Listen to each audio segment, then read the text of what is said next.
How to create group chat in your messenger.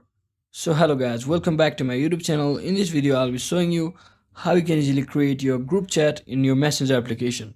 So first thing first, make sure you are signed into your account and simply head over to your messenger application.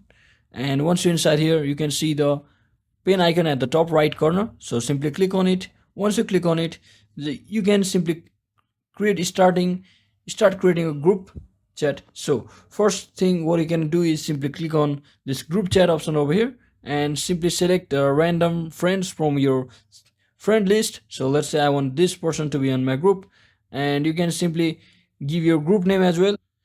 And just keep in mind that to create any group you must have more than one friend. So let me just select two friends, and then only you can create a group on your messenger. And simply click on this create button over here, and you have successfully created your group on your messenger. So you can also change your theme from over here by simply selecting on the group name at the top, or you can simply click on this I button over here and do a lot of stuff from over here as well. So that is exactly how you can easily create a group on your messenger application. So hope this video was helpful guys. If it was, don't forget to like and subscribe to the channel. See you on the next one.